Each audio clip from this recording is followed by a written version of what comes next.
In this video, I head to the Solway coast twice. My first visit was more of a scouting trip to a location I'd never been to before, and the conditions when I arrived weren't really ideal, but I persevered and tried to make the most of the location while I was there. I liked the area though, and decided I wanted to return under more favourable conditions. In particular, I had decided that there was a potential image which needed me to be there in the morning when sunrise and high tide coincided. I also needed the horizon to be clear of clouds and, ideally, with no more than light wind. It took me more than 3 months of checking weather forecasts, tide tables and sunrise times before a potential window of opportunity came up. I had one chance. High tide and sunrise were within 10 minutes of each other for one day only, with the weather forecast to close in the next day and snuff out any chances of a dramatic sunrise. So, join me now as I explore the location for the first time, then return a few months later to try and capture the image which I imagined on that first visit. Coastal photography for you today. I'm down in the Solway coast, so I thought I'd make the most of it. Bring the camera with me and see what we can grab down at the sea. Unfortunately the tide's out at the moment, and yeah, this is where we are. Not a bad way to spend a Tuesday morning, eh? Right, my first thought is I'm going to try and make something with these angular rocks. I'm going to work with that to begin with. Also, we don't really have a sandy beach as such, it's more covered in shells, which again is quite unusual, so I'll probably try and work with that as well. We do have a bit of a blue sky just now, although that's coming and going quite a lot. We had some rain as I came down. At the moment, the blue sky would have lent itself to some infrared had I brought that camera with me, but I don't. So we'll try and make something with that. And finally, we've got these beautiful rock pools dotted around. So there's a lot to be getting on with. It's just a matter of finding a composition or two now.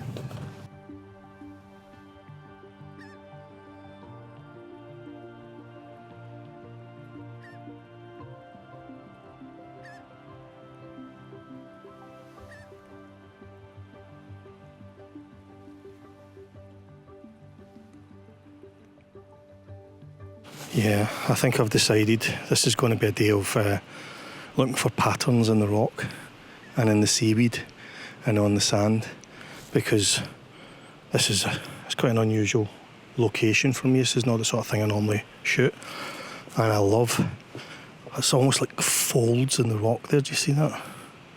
And then every now and again you have a little pool and a splash of colour. So this might be a video full of kind of abstract shapes, rock pools, that sort of thing. Absolutely beautiful light as well.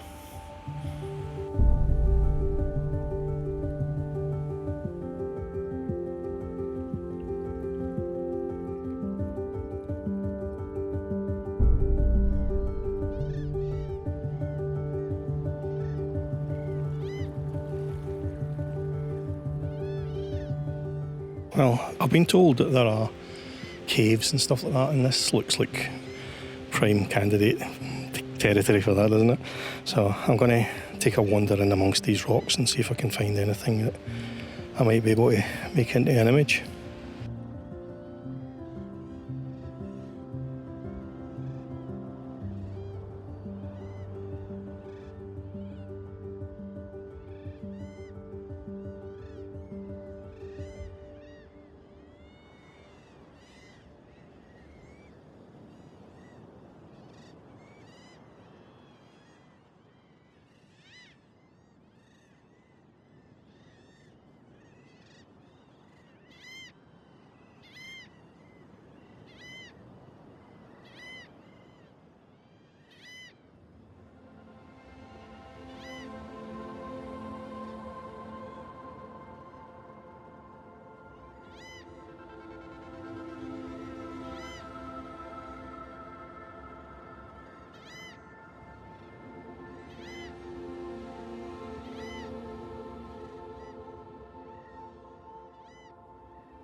Right, there is a bit of a cave here. It's not as dramatic as the previous one, but I do like the texture in these rocks. I like the way the light is just kind of softly touching. Just now the sun's gone behind another bank of clouds, so we don't really have any direct light. There's an interesting base to the cave with all these rocks and a little splash of colour there with that one. And then the back wall has got this interesting texture which leads the eye up to these trees, and I think that has potential as well. I'll probably get down low, maybe use one or two of these foreground boulders as my foreground interest and go wide and try and include as much of that as possible. Certainly up to the trees, I want to include them.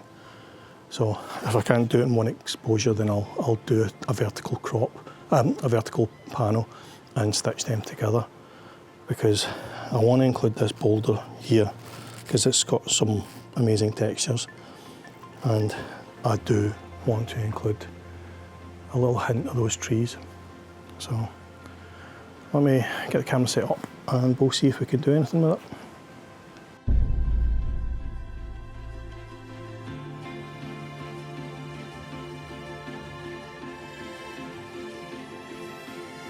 Right, would you believe we've got the rain? 4 seasons in one day. So what I've done is I've come a little bit closer in, and I'm still shooting this second cave that I found, but I've gone vertical and I'm shooting up to try and include these trees now, and the back wall of the cave, or at least the rocky inlet or whatever it's called. I don't know what the technical term is for that. But I'm loving the textures on this wall. Look at that. It just disappears into darkness, and then you've got this beautiful kind of lime green colour. So I'm just shooting off a couple of frames, really just try to capture the texture and capture the kind of eerie feel of being inside a cave, and looking for little details, little small micro landscapes in here. Absolutely beautiful though.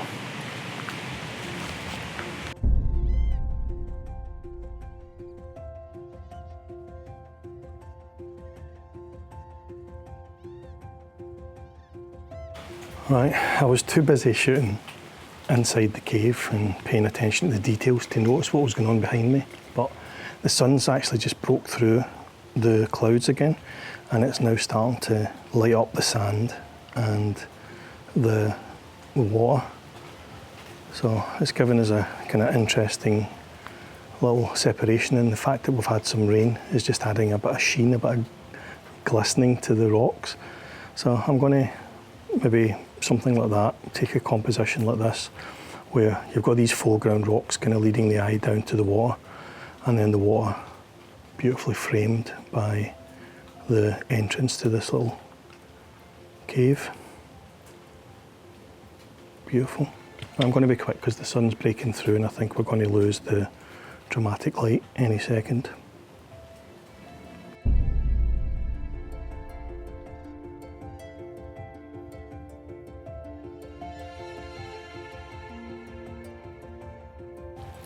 Yeah, I think that may have worked. I basically used this wall as a leading line, drawing the eye down to the water. And just for a second there, the sun's gone back behind the cloud, but for a second there we had a splash of light on this foreground and down in the shingly shell ground as well. And that was just casting a little patch of light here and on the wall. So I grabbed that shot. Again, 2 exposures, one for the bright background, one for the inside of the cave, and I used these rocks here as foreground. It looked quite nice for a split second, and then the sun disappeared behind another cloud, but essentially it was kind of like that. That was in fact probably a little lower. It's probably something like that was the composition. Again, bracketed exposure, focused on the nearby rock here, and then I took a second exposure where I'd exposed for the sea.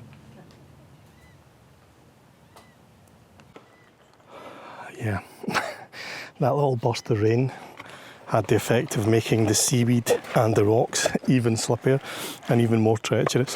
So I just came back down to the sandy part first, and then I'll walk along.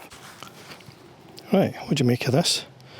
I've come down onto the sandy part of the shore, and I've seen this boulder here with the seaweed on top, and it's in a little pool of water which then extends down to these other boulders down here.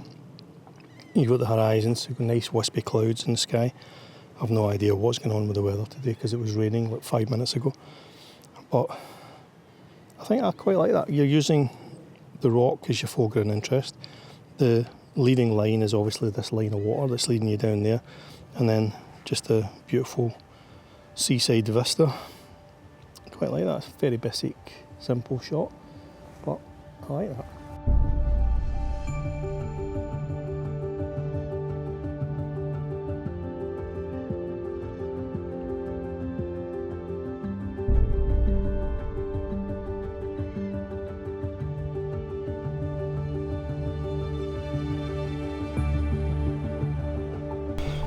Right, so I was back, so I'm just going to head back through here again.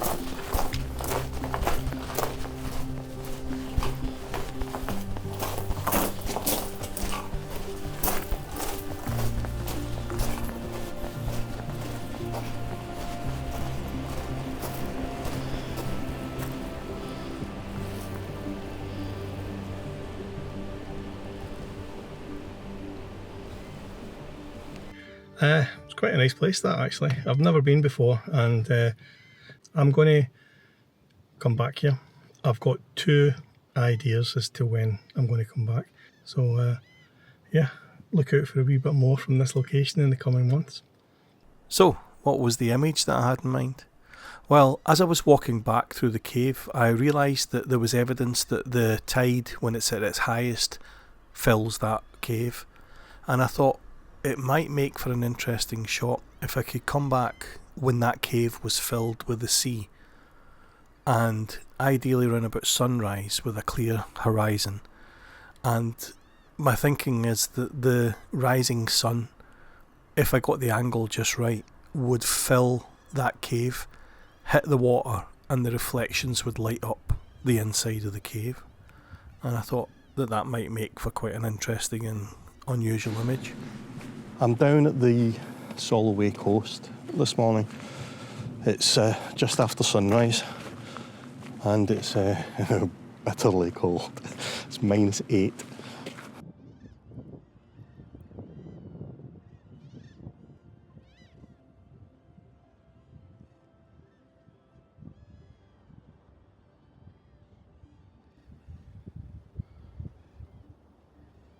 So I'm going to check out this collapsed cave, sea arch type thing, and then I think I'll probably spend some time shooting the ice on the beach, and trying to warm up. It is freezing.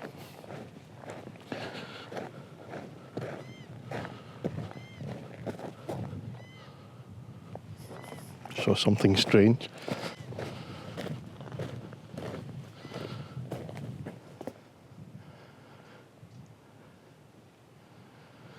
Those are seashells.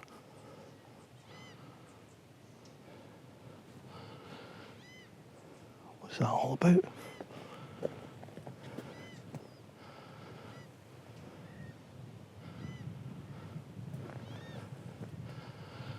That's very odd. It's only on this tree.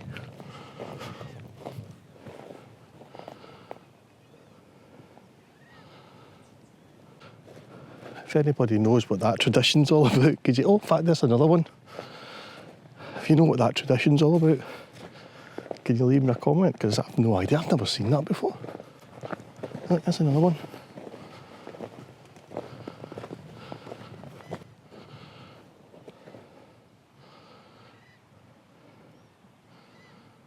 I'm guessing it's some kind of local tradition.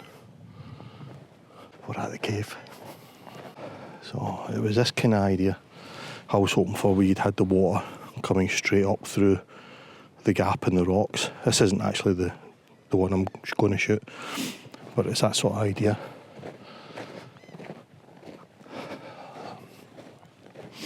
The one I'm after is right here. Oh, look, you've got the light coming through.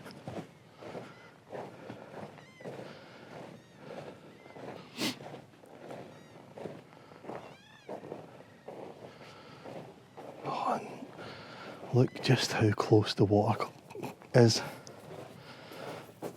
but just not close enough. Let's go through and have a look, and then I'll come back and set up a shot.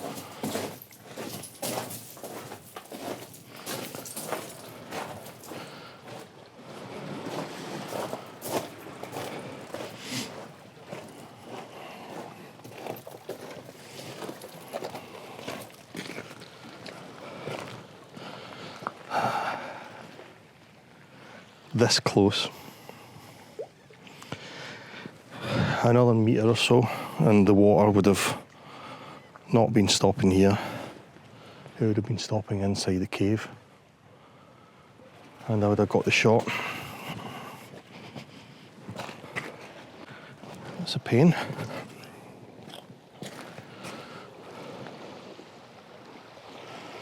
Right, before we lose the light, because I do want the light coming through the gap, I'm going to quickly set up and see if we can grab a shot.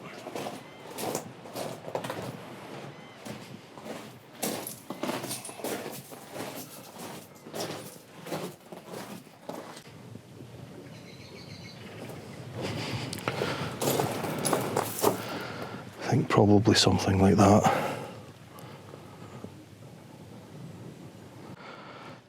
Right, I've set up a shot. I'll show you in the back of the camera because the dynamic range is so wide that there's no way this video camera is going to pick it up. So that's essentially what I've done. Is I've got the opening of the cave, and I'm underexposing quite dramatically just so that we can actually see the level of the water. And then I'm taking a second exposure where you can see this rocky formation here is catching the light. And I quite like the balance between the dark and the light sections. I'm almost obviously going to have to paint in the darker underexposed section so that you can make out the water and the rising sun. But that's essentially the shot. I'm thinking probably a 5x4. Not quite square, but close. And yeah, I think that might be the first shot in the bag. In my mind's eye, I had water here as well, and that would have helped illuminate these darker areas because you'd had reflections, but also would have given it some more texture and a wee bit more interest. Shame we don't get it.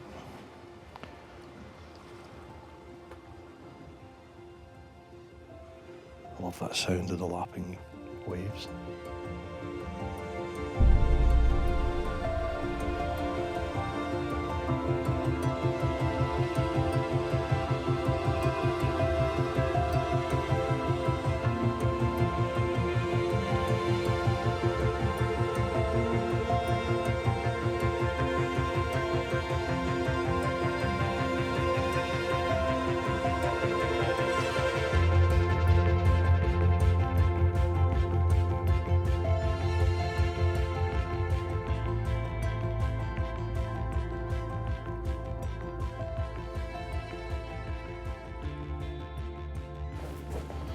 I've no idea if that worked or not. I've just been sitting in the dark, taking lots and lots of different shots with different focused areas. I'm wondering if there's a shot here now though, where you got pretty much that sea cave and these dramatic rocks leading all the way up.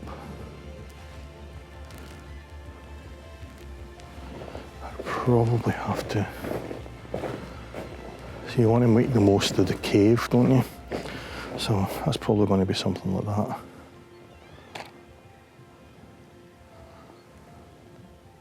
Well, I'm here. I might as well grab a shot. And then I'm going to move along and see if I can do something with those icy pools, because now the sun's up, guessing it's only a matter of time before they melt. Right, I've taken this shot. It's essentially this composition. I've gone portrait orientation so that we can include more of the rock. I've got the opening of the cave with that lovely orange glowing light. It's pretty much front and centre. Although the composition is probably slightly more than like that. So you do have the base of this side, the base of that side, the light, but then we're including quite a bit more rock since I'm going in portrait orientation. So I'm probably stopping around about there. I could have done with something a bit more interesting in the foreground, but that is what it is. I mean, I guess I could go and bring that log and put it there, but it's kind of cheating, isn't it?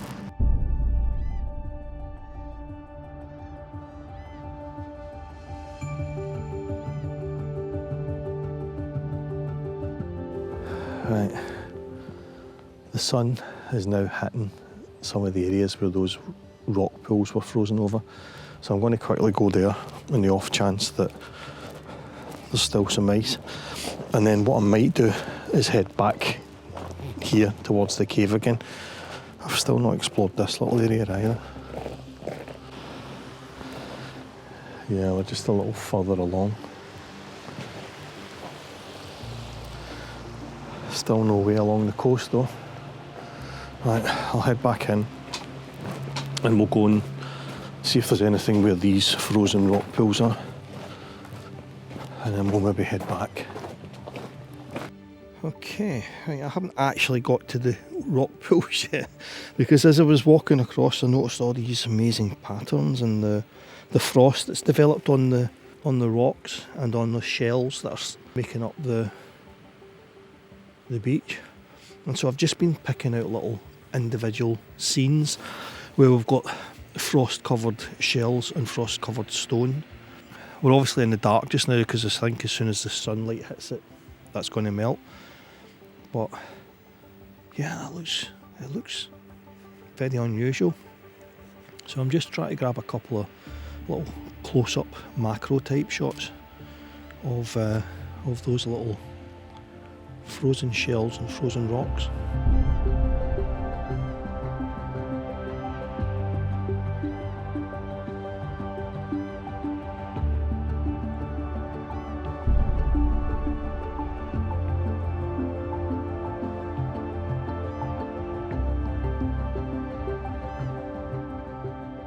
Oh dear, right, I've taken a couple more shots of the frozen pools.